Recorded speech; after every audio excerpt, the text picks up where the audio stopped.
신립 장군을 도운 처녀 귀신. 신립이 젊었을 적 일입니다. 하루는 신립이 사냥을 나갔다가 날이 저물어 산 속을 헤매고 있었는데 멀리서 불빛이 보였지요. 잘 됐구나. 오늘 밤은 저 집에서 자고 가야지. 신립은 불빛이 보이는 집으로 갔습니다. 계세요? 계십니까?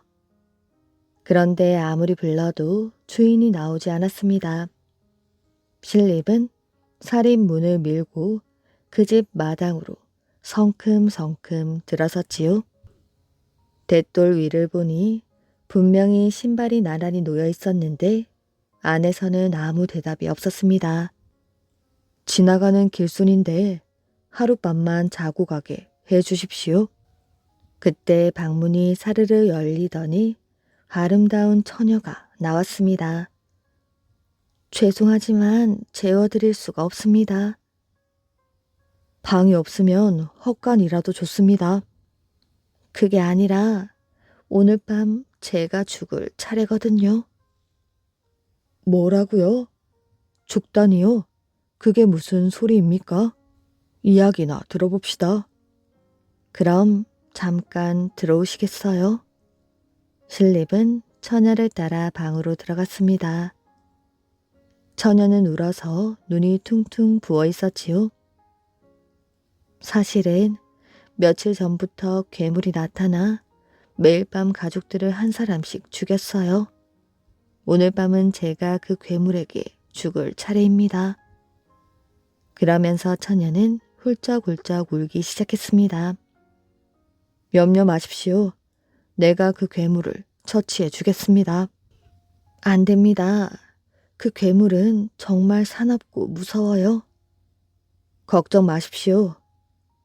신립은 걱정 말라며 처녀를 안심시켰습니다. 한밤중이 되자 정말 무시무시한 괴물이 나타났습니다. 괴물은 처녀를 잡아가려고 하였지요. 이때 다락에 숨어있던 신립이 뛰어나와 괴물과 맞서 싸우게 되었습니다. 괴물은 끈질기게 신립을 괴롭혔지만 신립은 무술로 그 괴물을 죽이고 처녀를 구해주었습니다. 고맙습니다. 정말 이 은혜를 무엇으로 갚아야 할지 모르겠습니다. 이제 아무 걱정 말고 잘 사시오. 다음 날 아침 처녀가 아침 밥을 지어 가지고 들어왔습니다. 아침 밥을 먹고 난 신립이 그 집을 나서자 처녀도 따라 나섰지요. 저도 데리고 가주십시오. 어디든 따라가겠습니다. 그건 안 됩니다. 나는 아직 할 일이 많은 사람입니다. 신립이 거절해 처녀는 방으로 들어가 그만 자결하고 말았습니다. 그런데 그 이후로 처녀 귀신은 신립의 꿈에 나타나 여러 번 도움을 주었습니다. 그 뒤 신립은 용감한 장군이 되었지요. 임진왜란이 일어나자 신립 장군은 군사들을 이끌고 충주로 오게 되었습니다. 신립 장군이 세제에 진을 치고 있을 때였지요. 꿈에 처녀 귀신이 나타나 말했습니다. 장군님, 탕금대로 가서 진을 치시면 싸움에서 이길 수 있습니다. 그 말을 고지 듣고 신립 장군은 군사들을 이끌고 세제를 떠나 탕금대로 갔습니다. 그런데 귀신은 자기의 청을 들어주지 않은 신립에게 복수를 하기 위해 그곳으로 가라고 하는 것이었지요. 신립 장군은 탕금대에서 용감히 싸웠으나 문경 세제에서 밀고 올라오는 왜군들을 당해낼 수가 없었습니다.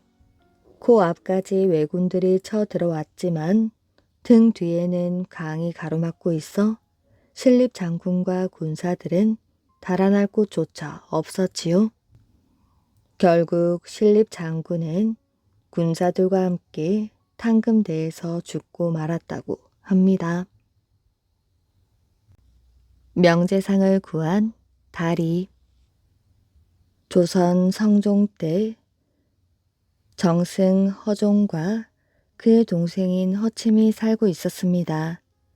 허종과 허침 형제는 명제상의 자리에 있으면서도 재물을 탐내지 않고 검소하게 생활하고 있었지요.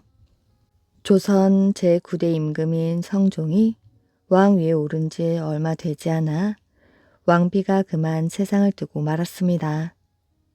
그러자 고심 끝에 평소에 총애하던 후궁 윤씨를 왕비로 삼게 되었지요. 윤씨는 왕에게는 잘했지만 성격이 포악하여 많은 사람들의 눈총을 받았습니다. 왕비가 된 윤씨는 성질이 더욱 사나워졌고 또 투기가 심하여 성종 임금을 잘 모시지 못했습니다. 이것을 한 왕대비가 크게 노하여 윤씨를 왕비의 자리에서 쫓아내려고 했습니다. 이 사실을 안 성종 임금은 조정 대신들을 불러 모았지요. 윤씨의 폐비 문제를 의논하기 위해서였습니다. 당시 영의정으로 있던 허종과 대신이었던 허침 형제도 그 회의에 참석하기 위하여 아침 일찍 집을 나서게 되었습니다. 형님, 오랜만에 누님 얼굴이나 뵙고 가지요. 형제는 궁궐로 가던 길에 누님 집에 잠깐 들르게 되었습니다. 그들의 누님 또한 학식이 풍부하고 행실이 뛰어나 많은 사람들에게 존경을 받고 있었지요. 그래서 형제는 조정에 큰 일이 있을 때마다 누님 집에 들러 의견을 묻곤 했습니다. 이날도 입궐하기 전 누님의 집에 들은 두 형제를 보고 누님이 물었지요. 오늘은 또 무슨 일로 아침 일찍 입궐하는가? 윤비 폐위 문제로 회의를 연다고 합니다. 누님 생각을 듣고 싶습니다. 생각을 해보게.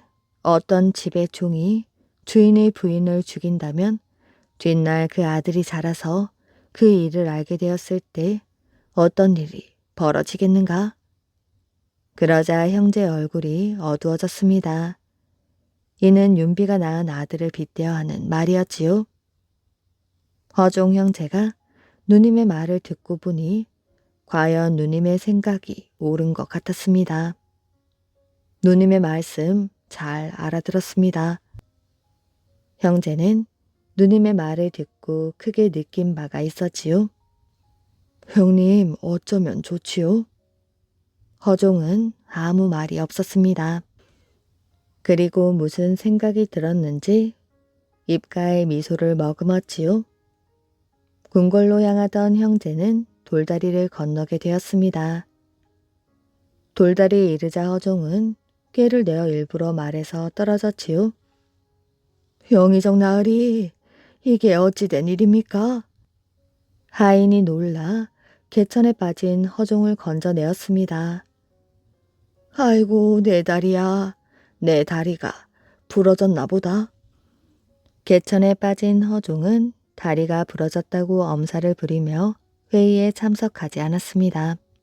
형님, 그럼 저 혼자 회의에 참석하겠습니다. 동생은 회의에 참석하였으나 윤비의 폐위에 끝까지 반대하고 나섰지요. 그래서 침은 벼슬 자리에서 쫓겨나고 말았습니다. 세월이 흐르고 흘러 성종이 죽고 연산군이 왕위에 올랐습니다. 연산군은 바로 폐비 윤씨의 아들이었지요. 일부 간신들이 연산군에게 어머니인 윤씨가 억울하게 죽었다는 사실을 말했습니다. 연산군은 어머니 윤씨의 폐위에 찬성했던 모든 대신들을 귀양 보내거나 잔인하게 죽였습니다. 역시 누님의 말이 옳았어. 누님의 말에 따른 허종과 허침 형제는 화를 면할 수 있었습니다. 그 뒤 세상 사람들은 허종이 빠진 다리라 하여 그 돌다리의 이름을 종침교라고 부르게 되었다고 합니다. 마법의 섬에 사는 왕뱀. 옛날에 커다란 배 한 척이 왕가의 광산으로 탐험 여행을 하고 있었습니다. 그런데 갑자기 집채만한 파도가 몰려왔고 순식간에 배가 뒤집혀 100명이 넘는 선원이 모두 바다에 빠져 죽고 말았지요. 오직 한 명의 선원만이 살아남아 나무 조각을 껴안고 이리저리 쓸려 다녔습니다. 얼마의 시간이 지난 뒤 정신을 잃었던 선원이 깨어보니 어떤 섬의 해변에 누워있는 것이었지요. 그는 물을 찾으러 섬을 돌아다녔는데 얼마 가지 않아 차고 맑은 물을 발견했습니다. 그뿐만이 아니었습니다. 섬에는 각종 열매들과 물고기, 새들이 많이 있었지요. 선원은 혹시 자신이 죽은 자의 세상에 와 있는 건 아닐까 생각했습니다. 과일을 양껏 먹고 나자 신께 감사의 선물을 바쳐야겠다는 생각이 들었지요. 그는 물고기를 잡고 불을 피웠습니다. 한창 연기가 피어오르고 있는데 갑자기 땅이 진동하면서 나무와 풀들이 푹푹 쓰러지는 것이 아니겠어요? 그러더니 풀숲에서 거대한 왕뱀이 나타났습니다. 왕뱀은 길이가 20m쯤 되고 반짝이는 금빛 비늘을 달고 있었지요. 왕뱀은 선원에게 다가오더니 사람처럼 뒷짐을 지고 서서 노려보았습니다. 당신은 누구고 어찌 이 섬에 오게 되었소? 선원은 사람의 말을 하는 뱀을 보고 너무 겁이 나 입도 뻥끗할 수 없었습니다. 그러자 왕뱀은 선원을 입에 덥석 물고는 자신의 집으로 데리고 갔지요. 뱀이 선원을 안전하게 내려놓자 선원은 왕뱀이 자신을 해칠 생각이 없다는 걸 알고 배가 난파되어 표류한 이야기를 들려주었습니다. 왕뱀이 말하였지요. 보이지 않는 신성한 힘이 당신을 이 섬으로 보낸 것이오. 당신은 4개월 동안 이 섬에 머물게 될 것이고 넉 달 후 친구들이 탄 배에 의해 구조될 것이오. 집으로 무사히 돌아갈 테니 너무 걱정하지 마시오. 왕뱀은 자신의 이야기를 들려주었습니다. 이 섬에는 원래 수십 마리의 뱀이 있었는데 어느 날 유성이 쏟아져 모두 불타 죽고 말았지요. 홀로 남은 왕뱀은 외로움과 슬픔을 견디며 오랜 세월을 혼자 살게 되었습니다. 사랑하는 가족들과 함께 지냈던 기억이 나에게 살아갈 힘을 주었다오. 당신도 사랑하는 가족들을 생각하여 희망을 가지고 사시오. 당신은 뱀이지만 정말 마음이 넓군요. 돌아가면 당신이 나에게 얼마나 친절하게 대했는지 사람들에게 이야기를 하고 많은 보물들을 가져다 주겠어요. 그러자 왕뱀이 껄껄 웃으며 말했습니다. 그런 것이라면 나에게도 쌓여 있소. 그리고 당신이 떠나는 즉시 이 섬은 홍해 밑바닥으로 사라질 것이오. 그러니 당신은 나를 다시는 만날 수 없지. 선원은 그 섬에서 왕뱀과 함께 풍족하고 여유롭게 지냈습니다. 그리고 꼭 넉 달 후 친구들의 배가 섬 가까이 다가오는 것이 보였지요. 왕뱀은 선원에게 향기로운 오일, 약초, 상아 등 많은 선물을 주었습니다. 선원은 그것을 가지고 돌아와서 파라오에게 바쳤고 그 대가로 궁정의 관리가 되어 오래도록 행복하게 잘 살았다고 합니다. 호라비의 머릿니. 옛날 어느 곳에 홀아비가 살고 있었습니다. 옛말에 호랍이 3년이면 이가 서말이라 했듯이 호랍의 집도 무척 더러웠습니다. 몸을 씻는 것도 연중 행사였고 방 청소도 하지 않았지요. 방 구석에는 쥐가 들락날락 거렸고 호랍이 몸에는 때가 덕지덕지 끼었습니다. 어느 날 그가 마룻바닥에 가만히 누워있다가 무심결에 손톱을 세워 머리를 박박 긁었지요. 아이고 시원하다. 머리를 긁고 난 호라비는 손톱에 낀 때를 빼려고 손톱 밑을 보았습니다. 그런데 손톱 밑에 머릿니 한 마리가 끼어 꼼지락 대고 있었지요. 이걸 어쩌지? 호라비는 생각 끝에 뒤뜰에 있는 항아리에 넣어두기로 했습니다. 이렇게 이를 잡을 때마다 항아리에 넣다 보니 어느새 새 항아리나 되었지요. 그러던 어느 봄날 호라비는 일을 하다 말고 꾸벅꾸벅 졸게 되었습니다. 꿈속에서 머리를 따내린 동자가 나타났지요. 그러더니 호라비를 향해 꾸벅 인사를 했습니다. 저는 뒤뜰에 있는 항아리 속에 사는 머릿니입니다. 호라비는 깜짝 놀라 동자를 바라보았지요. 내일 장이 열리면 우리가 살고 있는 항아리를 가져다 파십시오. 호라비가 눈을 크게 뜨자 동자가 고개를 끄덕였습니다. 항아리를 시장에 가져만 가면 한 선비가 다가와 이도 장에 나왔군 하며 말을 걸 것입니다. 그러면 산삼도 장에 나왔네 하십시오. 동자는 이렇게 말하고 사라져 버렸습니다. 잠에서 깬 호라비는 입가에 흘러내린 침을 쓱 닦았지요. 별 이상한 꿈도 다 있군. 장날이 되었지요. 호라비는 아무 생각 없이 집을 나서려다 꿈 생각이 났습니다. 한번 들고 가볼까? 호라비는 혹시나 하는 마음에 항아리를 지게에 실었습니다. 장에 도착하고 한 나절이 지나자 한 선비가 다가왔습니다. 이도 장에 나왔군. 호라비는 꿈속에서 동자가 했던 말대로 선비가 다가와 말을 걸자 깜짝 놀랐습니다. 산삼도 장에 나왔네. 호라비는 동자가 말했던 대로 선비의 말을 받아쳤습니다. 그랬더니 선비 얼굴이 새하얘져 뒤도 보지 않고 뛰기 시작했습니다. 호라비는 서둘러 선비를 뒤따라갔지요.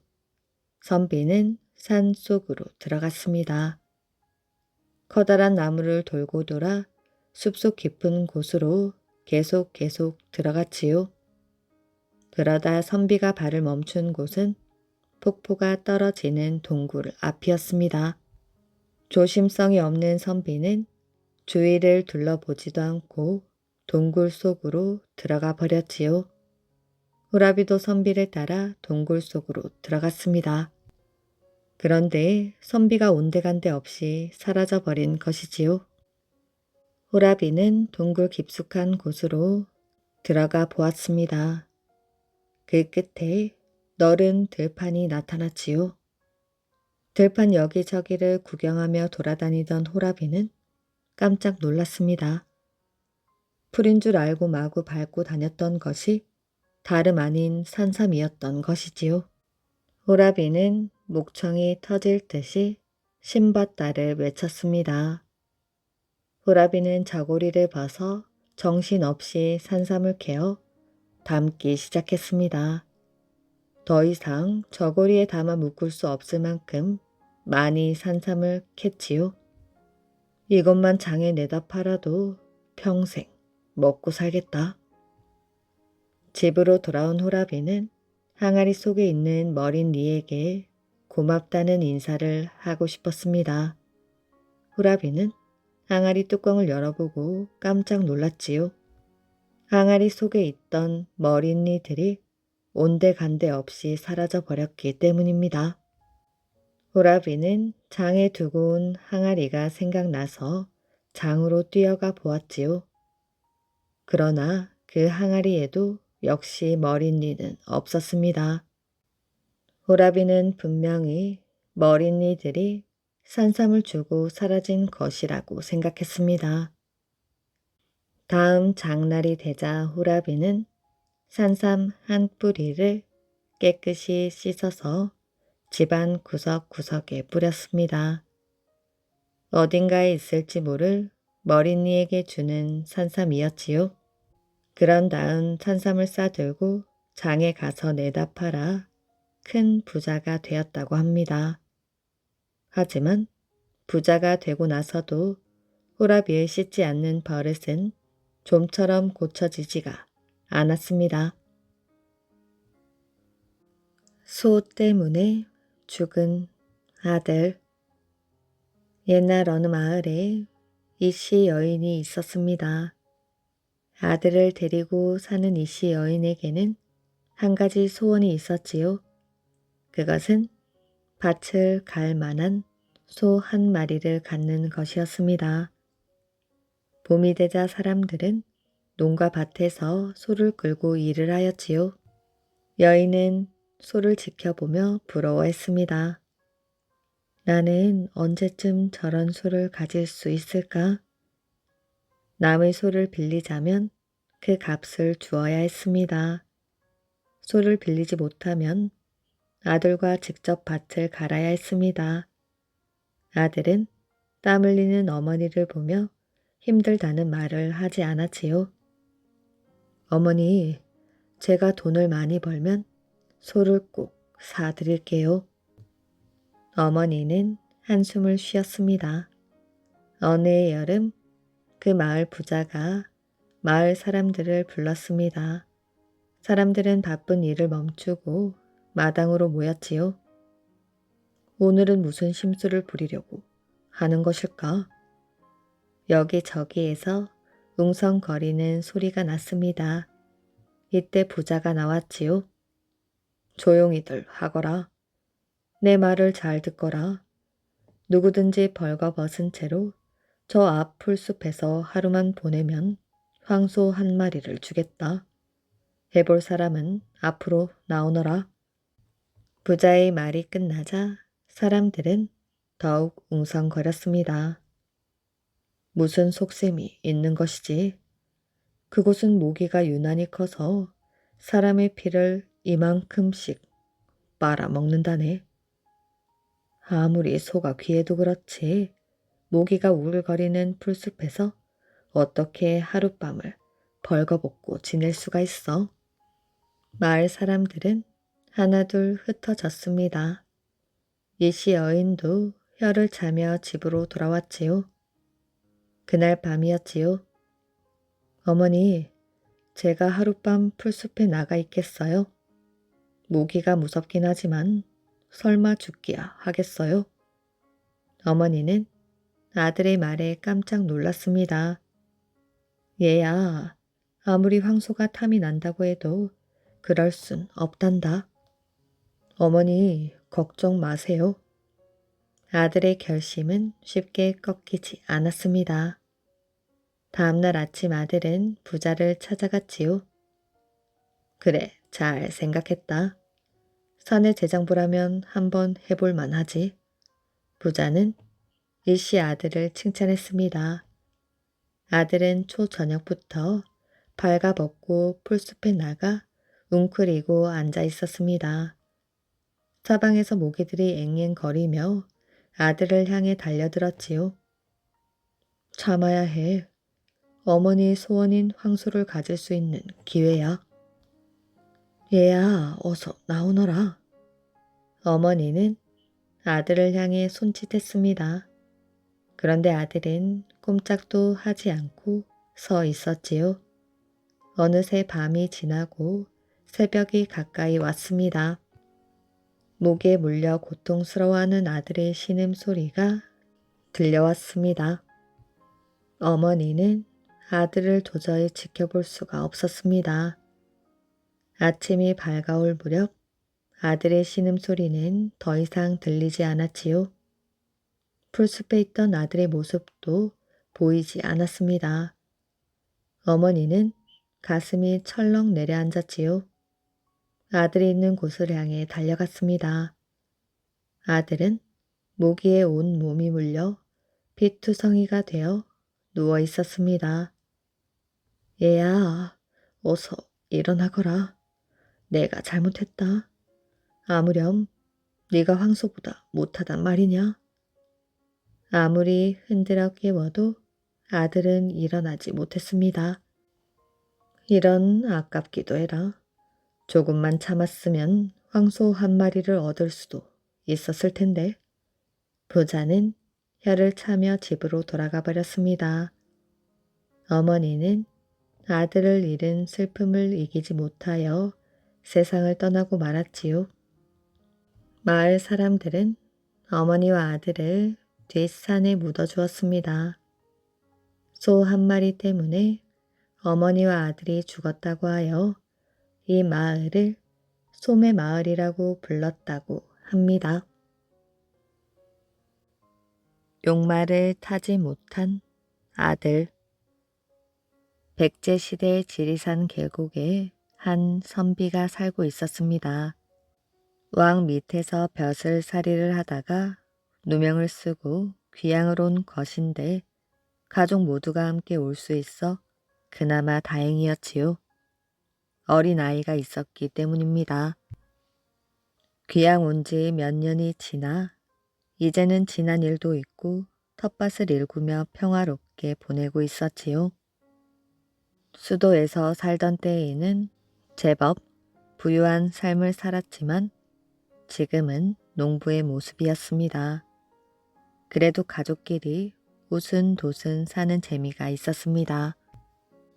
하지만 아이가 자라 그를 깨우쳐야 될 나이가 되자 부인은 안달이 나기 시작했습니다.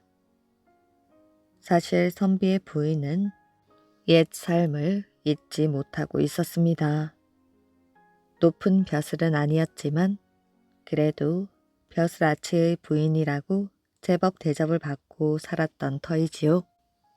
더구나 아이가 벌써 9살이라 반듯한 공부를 시켜야 벼슬 길에도 나갈 터인데 답답하기 짝이 없었지요.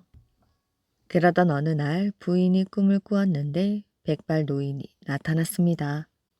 백발 노인이 말하기를 왕의 고을이라는 곳에 10개의 바위가 있는데 그 바위를 사비성으로 보내어 성을 짓는 데 도움을 주면 아들이 대성하리라 하였습니다. 바위를 다 보내면 그곳에 용마가 나타나 아들을 태우고 갈 것이라는 것이지요. 다만 다음 달 보름까지 밖에 시간이 없으니 서두를 것을 당부하고는 사라지고 말았습니다. 꿈에서 깬 부인은 하도 이상하여 남편에게 꿈 이야기를 하였지요. 그 무렵 왕은 사비성을 신축하고 있었습니다. 수도 웅진에서 사비로 천도하고자 사비성을 짓는데 낮과 밤이 따로 없었지요. 무언가 맞아 떨어진다는 생각을 한 두 사람은 그날부터 왕의 고을을 찾기 시작하였습니다. 하지만 아무리 수소문하여도 왕의 고을은 없었지요. 백발 노인이 이야기한 보름이 바로 며칠밖에 남지 않았습니다. 이제 시간이 없었지요. 그러다가 대흥 마을이라는 곳에 이르러 무릎을 탁 쳤습니다. 그곳의 원래 이름은 대왕 마을이었기 때문입니다. 더구나 마을 뒷산에 올라가 보니 꿈의 백발 노인이 이야기한 것처럼 커다란 바위가 정확하게 10개가 있었습니다. 더욱 신기한 것은 그 바위들이 마치 성곽을 쌓기 위해 다듬어 놓은 것처럼 반듯하다는 것이었지요. 부부는 이러한 사실을 알 리 없는 마을 사람들 몰래 바위를 옮기기 위하여 선비가 봉우리에서 망을 보고 부인이 바위를 나르기로 하였습니다. 부인이 산 봉우리로 바위를 가져오면 선비가 도력으로 그 바위를 사비성으로 날려보내는 것이었지요. 아들은 골짜기 아래에서 기다리게 하였습니다. 그렇게 7개의 바위를 사비성으로 보내고 3개가 남았습니다. 그런데 벌써 보름달이 뜨기 시작하였지요. 시간이 촉박하여 선비가 부인을 재촉했습니다. 부인, 서두르시오. 보름달이 뜨기 시작한단 말이오. 그러자 부인이 하나는 머리에 이고 나머지 두 개는 치마에 담아 부랴부랴 산을 올랐지요. 그런데 어디선가 이미 때가 늦었다 하는 소리가 들렸습니다. 이에 부인이 깜짝 놀라 이고 있던 바위와 치마에 담고 있던 바위를 떨어뜨려 버렸지요. 부부는 아들이 걱정되었습니다. 그때 골짜기를 내려다보니 어디선가 나타난 용마가 아들 앞에 서 있는 것이 아니겠어요? 그런데 아들이 막 용마에 오르려 하자 용마가 혼자 내달리더니 재를 넘어가 버렸습니다. 그리고 아들은 그 자리에 우두커니 선 채 바위가 되고 말았습니다. 사람들이 그 바위를 장군석이라 불렀지요. 용마를 탔으면 장군이 되었을 것이라는 이야기입니다. 돌아오지 않는 소년. 옛날 어느 마을에 도라지라고 불리는 소녀가 살았습니다.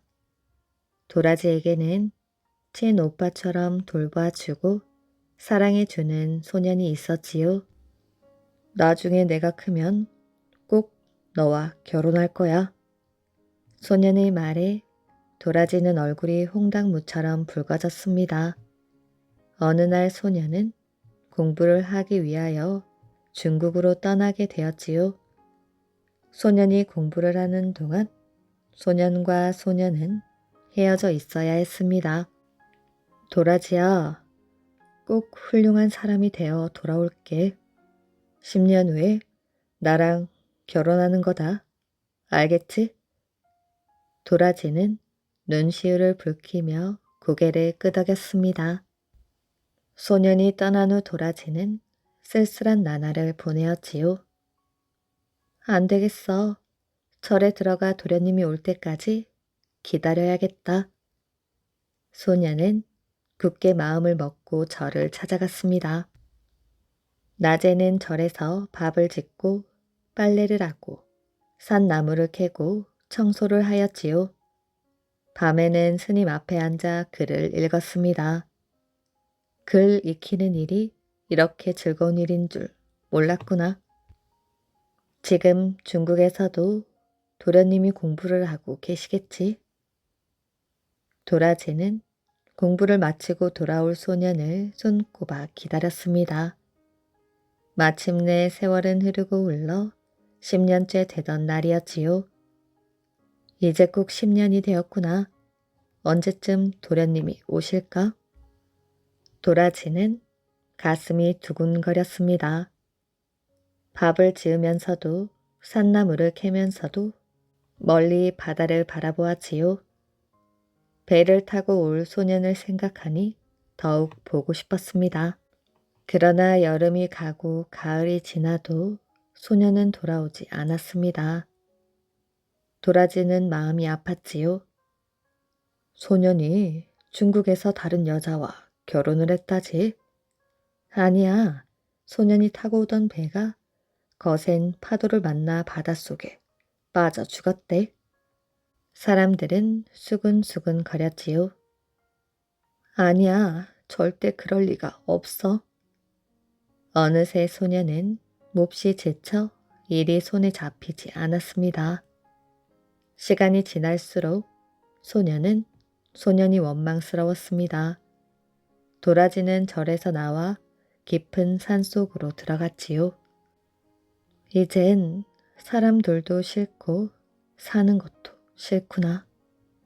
도라지는 모든 것이 귀찮기만 했습니다. 산신령님, 저는 앞으로 깊은 산속에서 혼자 살겠어요.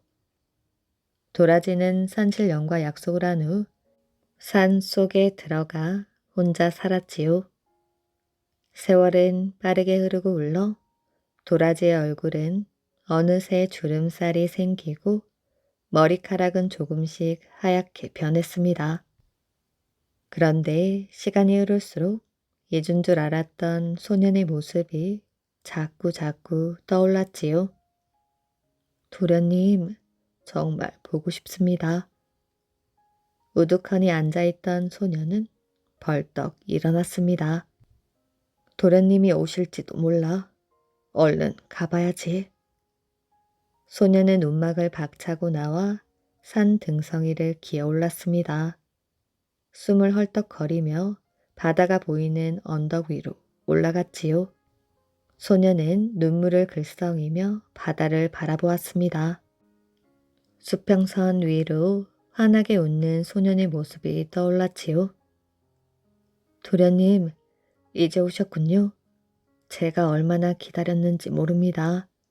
이제 정말 떠나지 마셔요. 도라지야, 도라지야. 그때 도라지는 깜짝 놀라 뒤를 돌아보았습니다. 난 산신령이다. 네가 내게 한 약속을 벌써 잊었단 말이냐? 산신령의 목소리는 몹시 화가 난 듯 했습니다. 약속이라니요? 네가 분명 말하지 않았느냐? 소년을 찾지 않고 혼자서 살겠다고. 그런데 지금 소년을 생각하고 있지 않느냐? 도라지는 그제야 자신이 한 약속이 떠올랐습니다. 도라지는 가슴이 철렁 내려앉았지요. 정말 죄송합니다. 이상하게도 소년의 모습이 자꾸 떠올랐습니다. 산신령님, 한 번만이라도 소년을 볼 수 있게 해주십시오. 도라지는 눈물을 흘리며 애원했습니다. 산신령은 더 큰 목소리로 호통을 쳤습니다. 그래도 정신을 못 차렸구나. 잘못을 뉘우치면 용서해 주려고 했는데.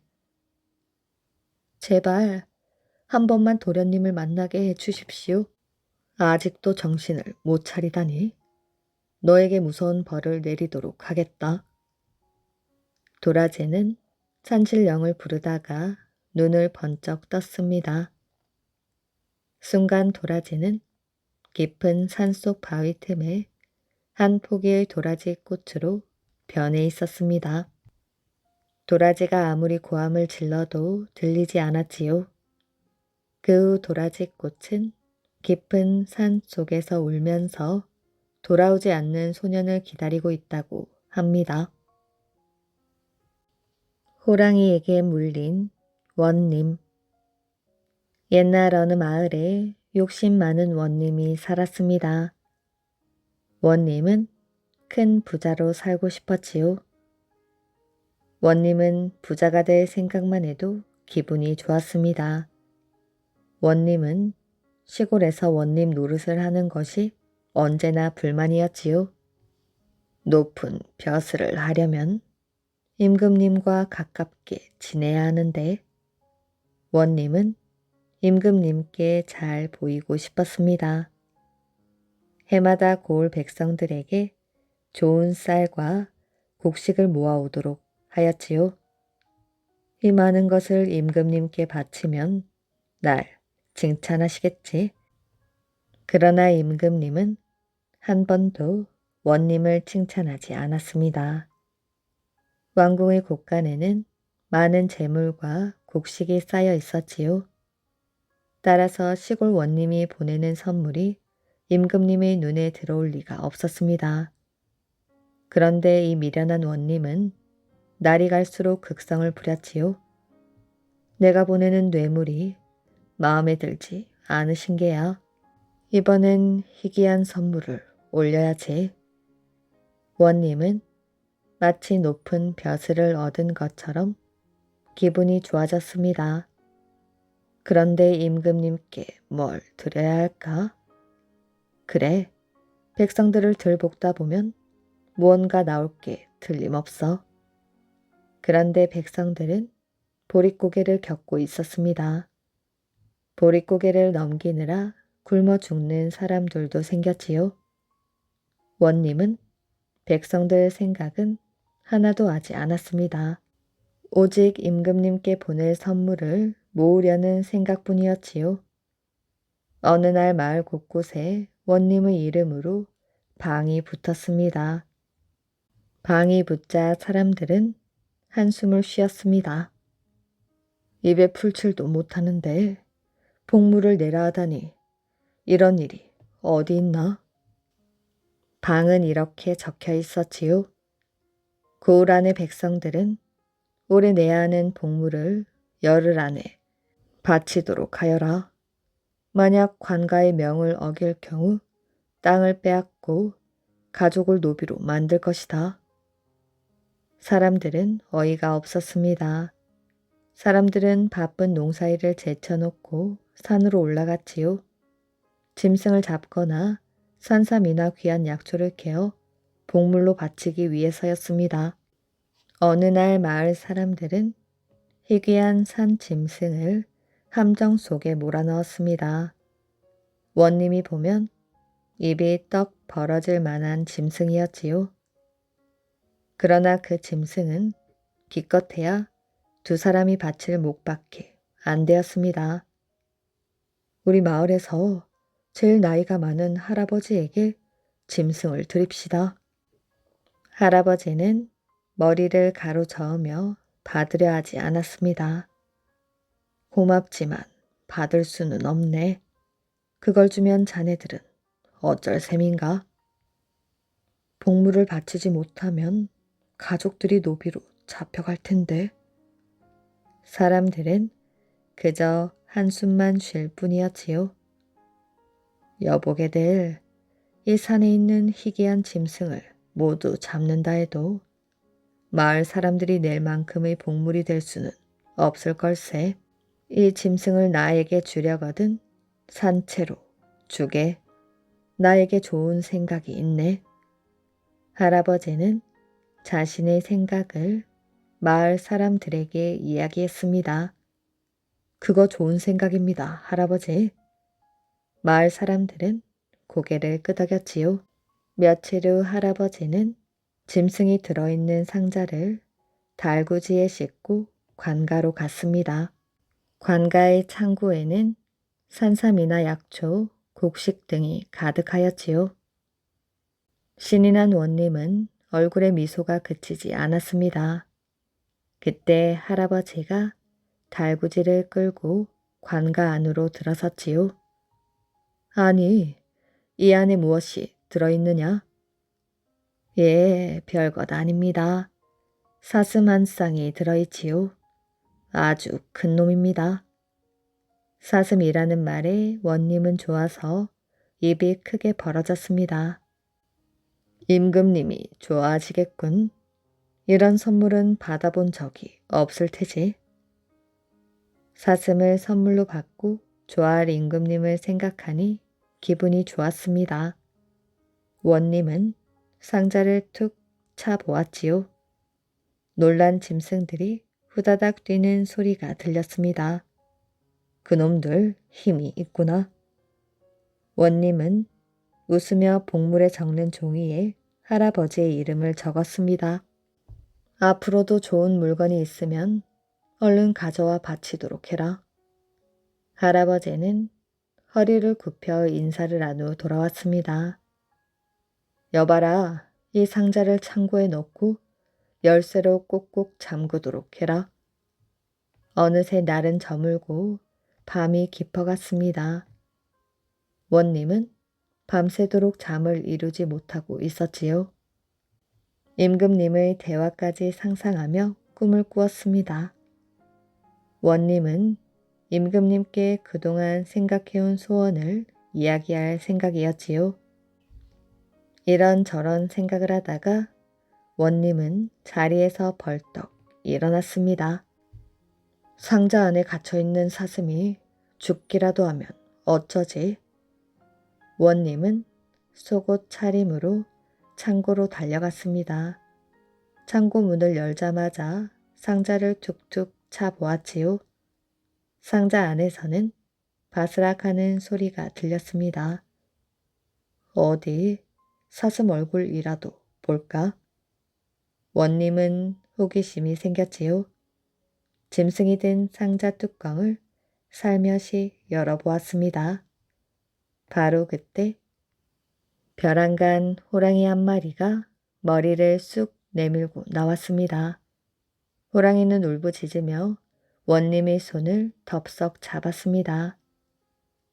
원님은 너무 놀라 비명을 지르며 자빠졌지요. 순간 한 쌍의 호랑이가 원님의 눈에는 임금님과 왕비로 보였습니다. 임금님께서 기뻐 입을 크게 벌리시는구나. 원님은 벌떡 일어나 덩실덩실 춤을 추었지요. 호랑이는 상자 속에서 훌쩍 뛰어나와 앞발을 번쩍 들어 올렸습니다. 원님은 좋아하며 어쩔 줄을 몰랐습니다. 임금님, 무슨 벼슬을 하겠느냐고요? 아주 큰 고을의 부사를 시켜주십시오. 원님은 땅에 납작 엎드려 꾸벅꾸벅 절을 하였습니다. 그 모습을 지켜보던 호랑이는 원님의 양쪽 어깨에 앞발을 척 걸치고 원님의 목을 덥석 물었습니다. 원님은 높은 벼슬도 하기 전에 저승길로 가고 말았습니다. 남편의 유언. 고려시대 장군이었던 김숙흥 장군은 태어나기도 전에 아버지를 여의고 홀 어머니 이시 밑에서 자라났습니다. 그의 아버지는 임종하기 전 병석에 누워 아내에게 이렇게 말하였지요. 훌륭한 무장이 되는 것이 나의 소망이자 가업인데 내일이 세상을 떠나려 하니 원통하구려. 만일 당신 뱃속에 있는 아기가 아들이라면 내가 못다 이룬 꿈을 부디 그 아이가 이룰 수 있게 해주시오. 그래야만 내가 편히 누울 수 있을 것 같소. 김숙흥의 어머니는 남편의 유언을 잊지 않고 아들을 어려서부터 남달리 강하게 교육시켜 무사로서의 자질을 키우게 했습니다. 이 씨는 아들에게 겨울에는 옷을 얇게 입히고 맨발로 다니게 하여 추위를 이기게 하였고 여름에는 겹겹이 옷을 입히고 버선까지 신겨 더위를 물리치게 하였습니다. 또한 아들을 데리고 산으로 가서 그곳에서 먹을 수 있는 것이라면 무엇이든 먹을 수 있게 하였지요. 메뚜기나 두꺼비도 먹었습니다. 가끔 아들이 먹기 어려워하면 어머니가 말했지요. 네가 장차 무사가 되어 전쟁터에 나가게 되면 어떠한 일을 겪게 될지 모른단다. 사람이 먹을 수 있는 것은 무엇이든 먹어야지. 그래야 어떠한 상황에서도 살아날 수 있을 것이다. 어머니 이씨의 이러한 노력이 헛되지 않아 청년이 된 김숙흥은 무과의 장원으로 급제하여 북쪽 국경지대에 있는 별장으로 임명되었습니다. 한 번도 어머니 곁을 떠나본 적이 없던 김숙흥은 홀로 계신 어머니 곁을 떠나 멀리 국경지대에 있자니 마음이 편치 않았지요. 부모님께 효도도 못하는 자식이 무슨 국가에 충신이 될 수 있을 것인가? 어머니를 찾아 뵈어야겠다. 김숙흥은 마음을 굳게 먹고 잠시 말미를 얻어 개경으로 향했습니다. 그리운 어머니 얼굴을 떠올리며 길을 재촉하여 드디어 집 앞에 당도하였지요. 뜻하지 않은 아들의 방문으로 이씨 부인은 내심 반갑고 기뻤지만 잠시 생각한 후 이렇게 말했습니다. 얘야, 너의 직무가 이리도 한가한 자리란 말이냐? 어찌 그리 생각 없이 행동할 수 있단 말이야. 너 같은 장군이 사사로운 감정 때문에 자리를 며칠씩이나 비운다면 누가 나라를 지킨다는 말이냐? 김숙흥은 반갑게 맞아줄 것이라 믿었던 어머니가 정색을 하며 말을 하자 할 말을 잃었지요. 혹여 이런 사이에 오랑캐가 쳐들어온다면 어떻게 하겠느냐? 이렇게 나란 일을 그르친다면 내가 무슨 면목으로 너희 아버지와 조상님들을 대할 수 있겠느냐? 내 비록 이 어미와 몸은 떨어져 있다 하더라도 어미의 마음만은 항상 네 곁을 떠나지 않을 터인데 쓸데없는 걸음을 하였구나. 어머니의 엄한 훈계에 잘못을 깨달은 김숙흥은 그 길로 다시 돌아가 버렸지요. 그리고 어느 날 수십만 명의 거란군이 고려에 쳐들어와 온갖 만행을 일삼았습니다. 이때 거란군을 맞아 용감히 싸운 고려 장수들이 여럿 있었는데 그중 누구보다도 맹렬하게 싸운 이가 김숙흥이랍니다. 장군은 거란군 2만여 명을 물리치고 거란족에게 사로잡혀간 인질 3만여 명을 구해내는 등 나라를 위해 열심히 싸웠으나 거란군과의 전투 중 장렬히 전사하였다고 합니다. 도깨비와 한 약속. 옛날 어느 마을에 건망증이 심한 사나이가 살고 있었습니다. 이 사내는 하루에 식사를 10번도 더 하였지요. 자신이 금방 밥을 먹었는지 안 먹었는지도 자꾸 잊어버리기 때문이었습니다. 그리고 세수도 10번쯤 하였지요. 누가 말리지 않으면 같은 행동을 하루 종일 되풀이하곤 했습니다. 그러던 어느 날 한밤중에 호숫가로 잉어를 잡으러 나갔지요. 그런데 1시간을 넘게 기다려도 피라미 한 마리 낚이지 않는 것이었습니다. 이상하네. 다른 날 같으면 벌써 5-6마리는 잡았을 텐데. 사내는 자리를 옮겨 보기로 했습니다. 사내가 주섬주섬 낚싯대를 챙기는데 등 뒤에서 발소리가 들렸지요. 사내는 뒤를 돌아보았습니다. 그런데 깜짝 놀라 그만 소리를 치고 말았지요. 등 뒤에서 도깨비가 얼굴을 내밀고 있었던 것입니다. 고기 좀 잡았소. 저런 빈 바구니구먼. 도깨비가 말했습니다. 그런데 그 목소리가 꽤 부드러웠지요. 사나이는 도깨비가 생각보다 무서워 보이지 않아 마음을 놓았습니다. 요즘은 먹고 싶은 게 어찌나 많은지 모르겠어. 특히 메밀묵이 너무 먹고 싶단 말이야. 그러고는 사내에게 부탁을 하는 것이었습니다. 이보시오. 나에게 메밀묵을 좀 쑤어다 주겠소. 그럼 내가 잉어를 많이 잡게 해주겠소. 도깨비의 말을 듣고 사나이는 생각했습니다. 보통 때는 잘 잡히던 잉어가 왜 한 마리도 안 잡히나 했더니 도깨비의 장난이었군. 사내는 도깨비가 몹시 괘씸했지만 한편으로는 도깨비가 불쌍하다는 생각도 들었습니다. 오죽 메밀묵이 먹고 싶으면 그런 장난을 했을까? 내가 부탁을 들어주지 뭐. 사내는 도깨비에게 말하였지요. 제가 메밀묵을 쑤어 드리지요. 내일 쑤어서 갖다 드리겠습니다. 그 대신 오늘 잉어를 많이 잡게 해주시면 고맙겠습니다. 알겠소. 도깨비는 내일 이맘때 호숫가에서 사내와 만나기로 약속을 하고 돌아갔습니다. 도깨비가 사라지자 갑자기 잉어가 낚이기 시작하였지요. 크고 탐스러운 잉어들이 마구 잡혀 올라왔습니다. 사내의 방울이는 잉어로 가득 찼습니다. 사내는 콧노래를 부르며 집으로 돌아갔지요. 이렇게 짧은 시간에 많은 고기를 낚아보기는 난생 처음이었습니다. 이윽고 다음날 밤이 되었지요. 그런데 건망증이 심한 사내는 도깨비와의 약속을 까맣게 잊어버리고 말았습니다. 그래서 메밀묵도 쑤지 않았고 호숫가에도 나가지 않았지요. 한편 도깨비는 사내와 약속한 시간에 호숫가로 나갔습니다.